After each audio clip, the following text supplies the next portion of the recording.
my name is Jo Turbitt. My preferred pronouns are she, her. My current role is Insights and Innovations Partner at CDN, College Development Network, and this is my Talking Student Partnership interview.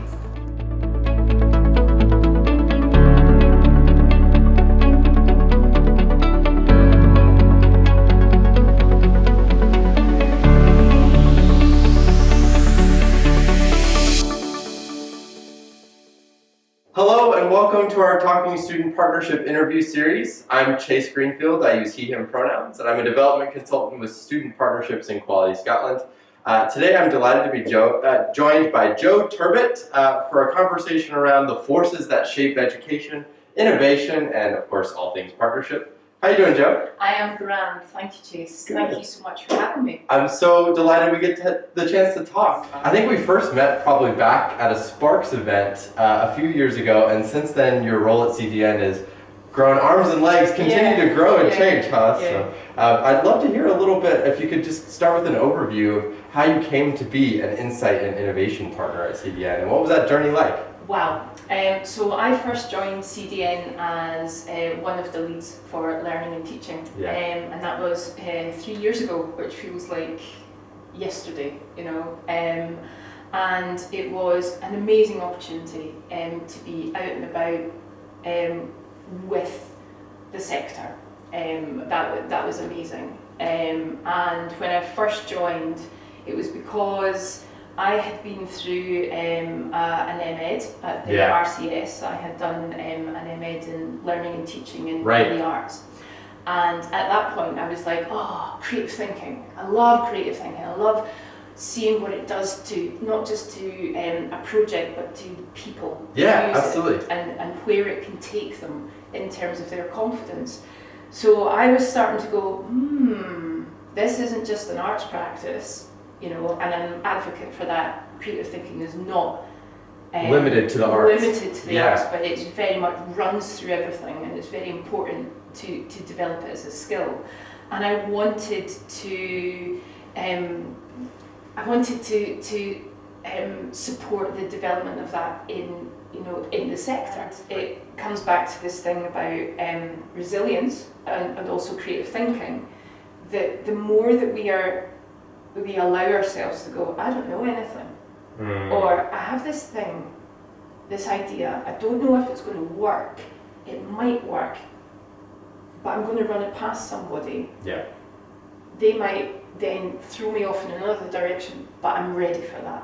Yeah. And I think part of going back to talking about working in the sector and working across, I think that's one of the things that I love is working with people and going, you've got this wonderful idea, let's talk about it.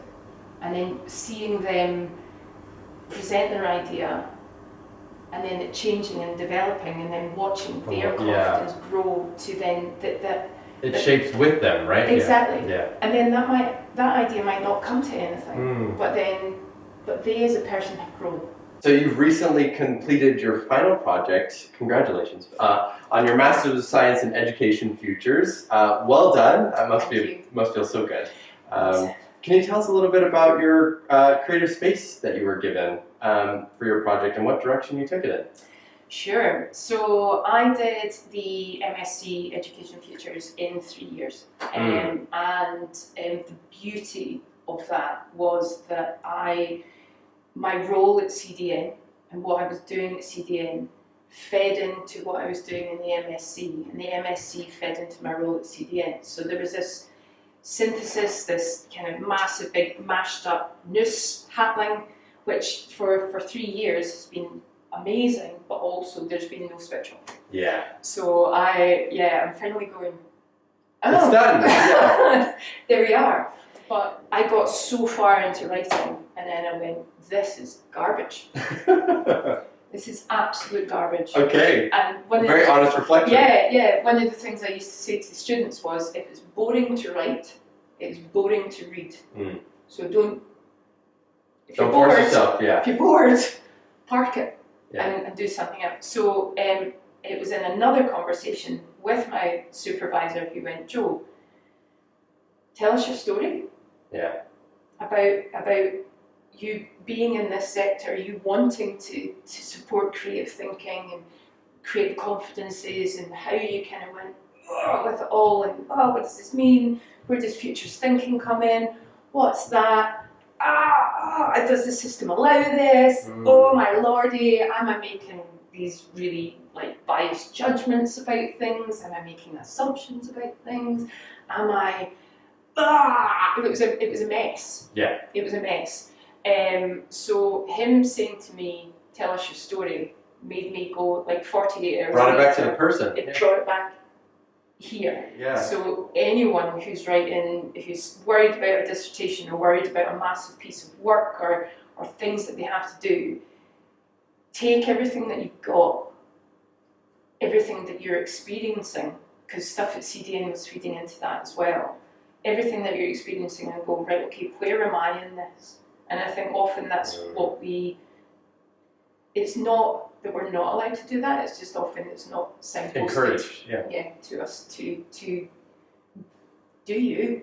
Yeah. You know, and I think the creative, in terms of the creative space, it was permission that I eventually gave myself. Yeah.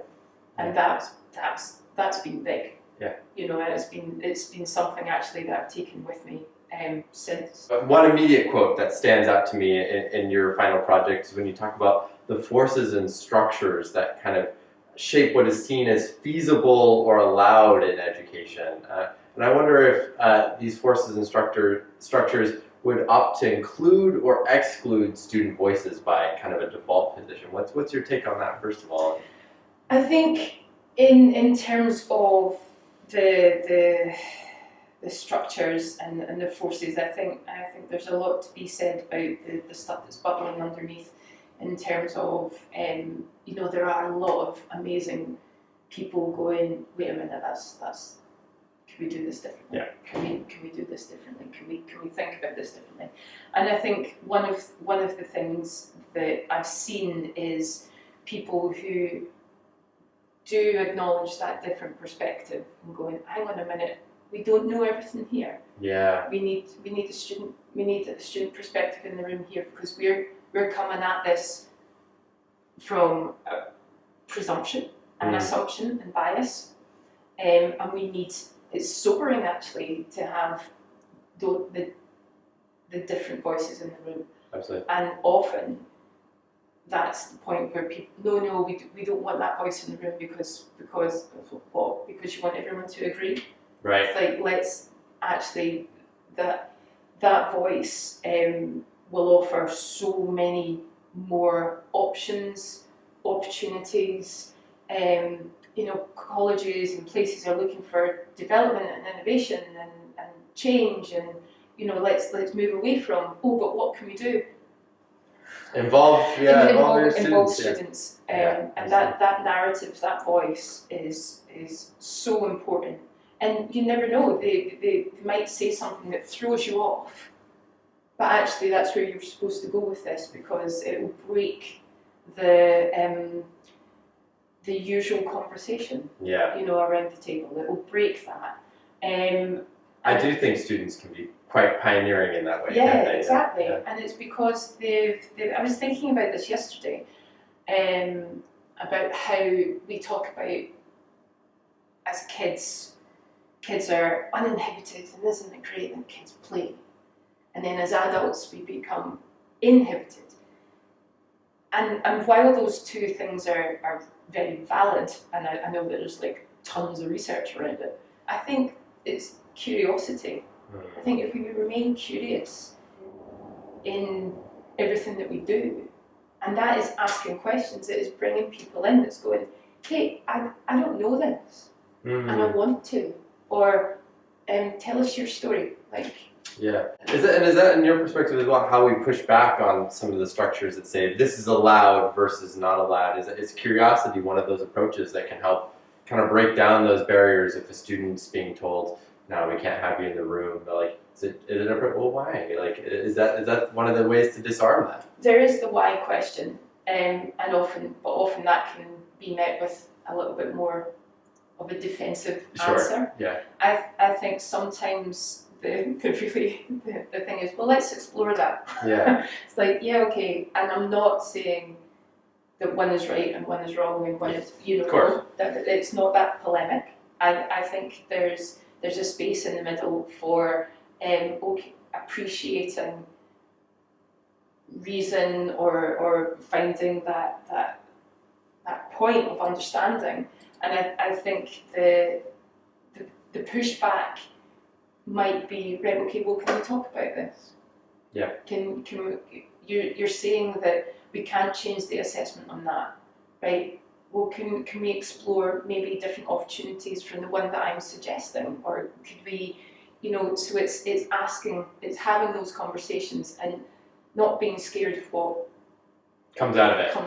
Yeah, absolutely. Have you seen some of the theories, pedagogies, practices that you've learned through your MSc in Education Futures applied in real time in the sector here?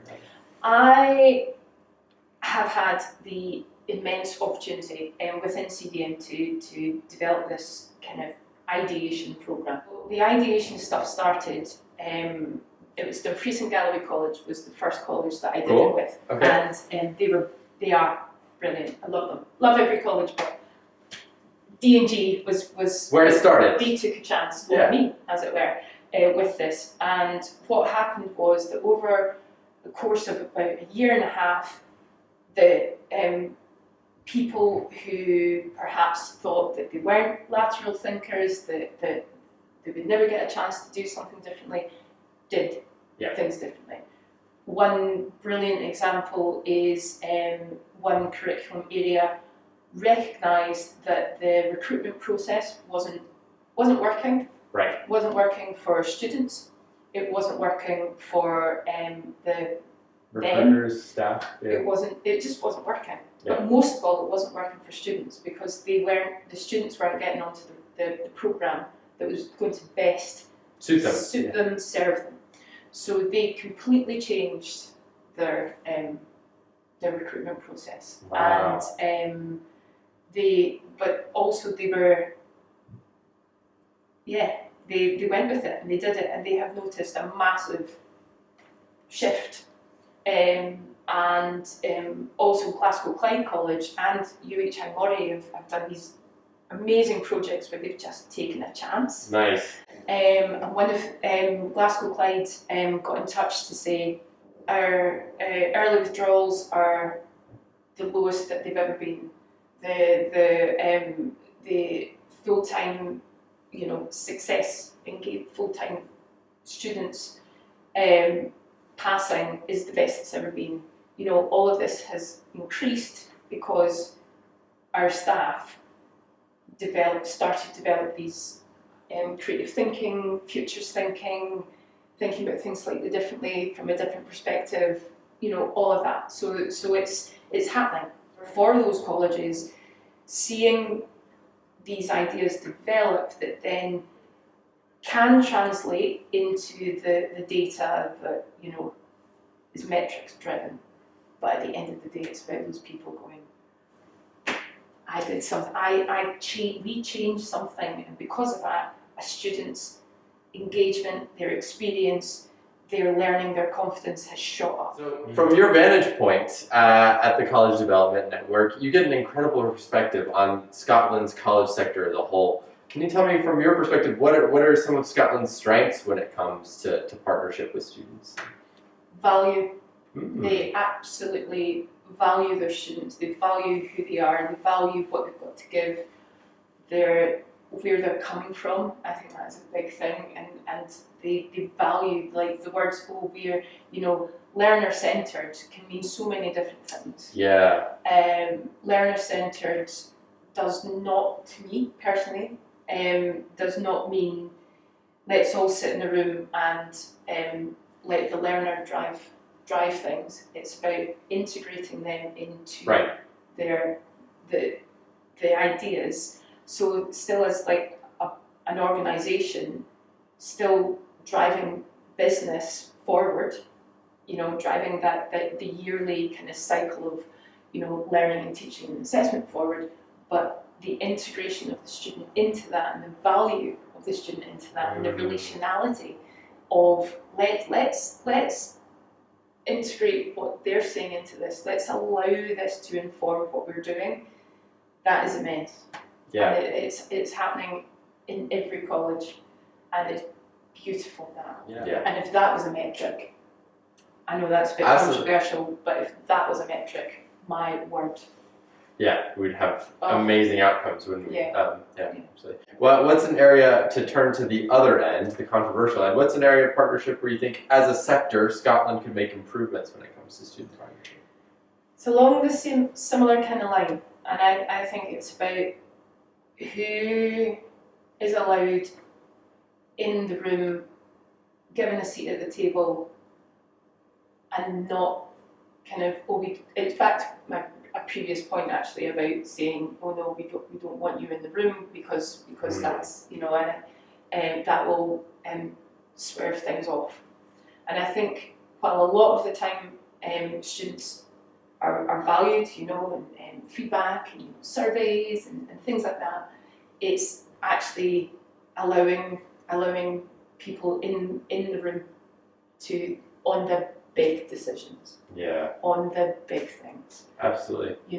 And that could be at senior management level. It could be about a massive strategic meeting that people are having, and actually, it's only this group of people that are allowed. Branch out.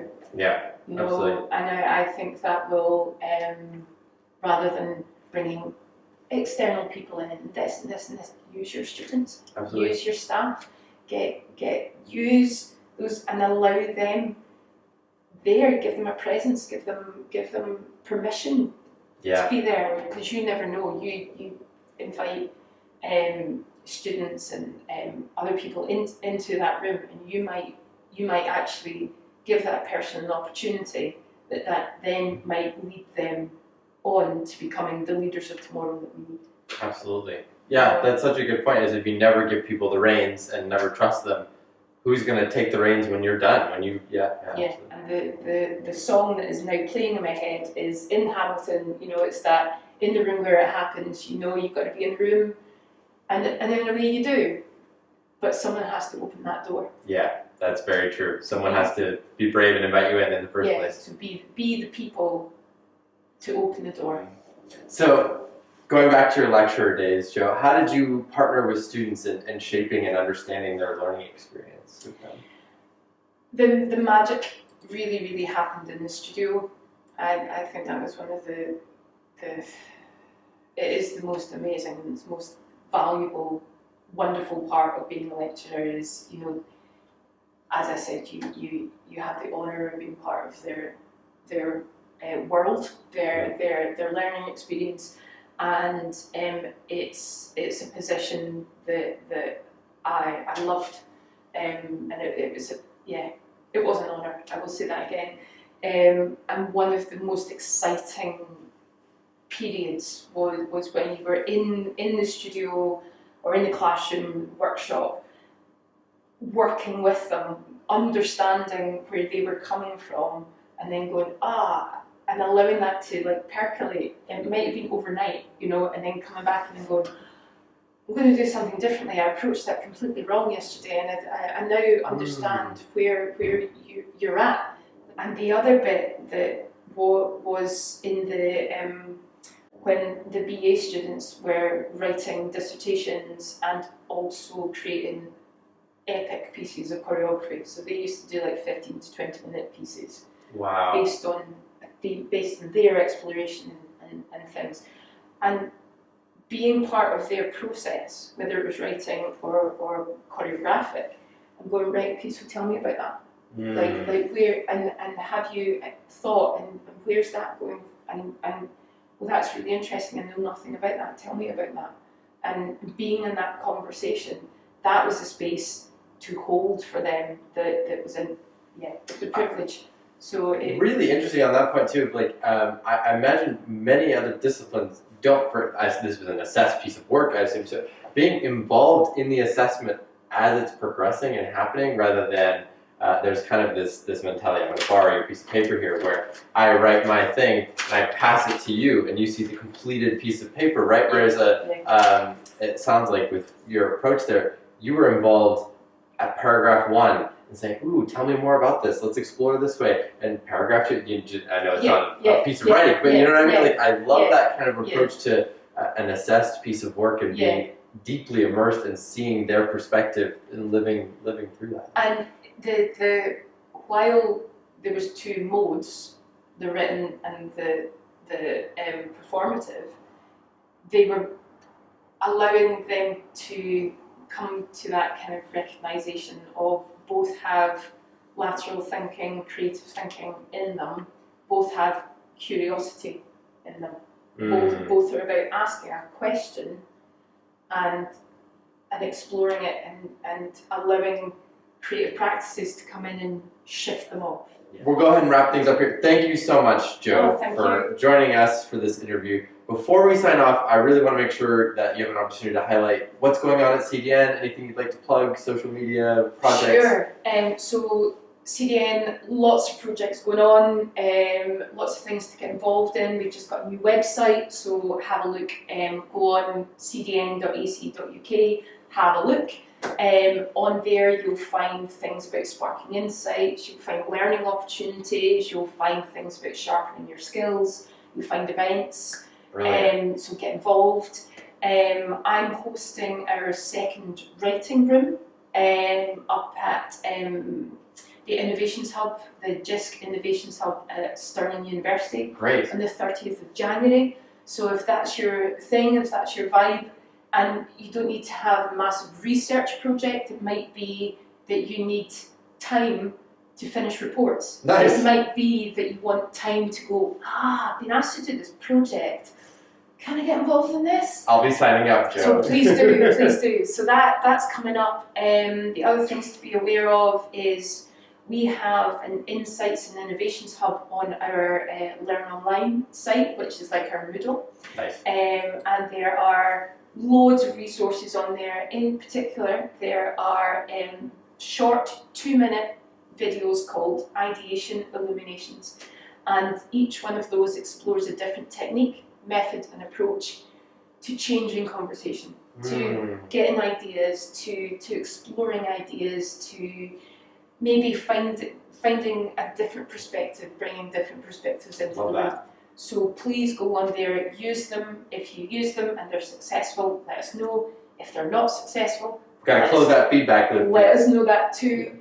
There's tons of stuff on there about research as well, supporting research, ethics in research, and also understanding colleges today, which is a really, really fun course, fun series of short bits, I would say, about the different facets of the college sector. Brilliant. Tons on there. So yeah. Spend some time. Spend some time. Fantastic. Yeah, give yourself that gift of exploring our innovations, our Insights and Innovations Hub. Yeah, will do. Absolutely. Thank you so much. No, thank you. To wrap up from our end on Sparks, you can follow us on Blue Sky X and Instagram at SPARQS-Scotland, and on LinkedIn at Sparks, and our website is Sparks, that's sparqs.ac.uk. And if you want to recommend yourself or a friend or a colleague for a future interview, just let us know. Get in touch with us via our website. Thank you again so much, Jo, for joining us for a Talking Student Partnership interview. It's been such a joy. Oh, it's amazingly useful. I can't wait.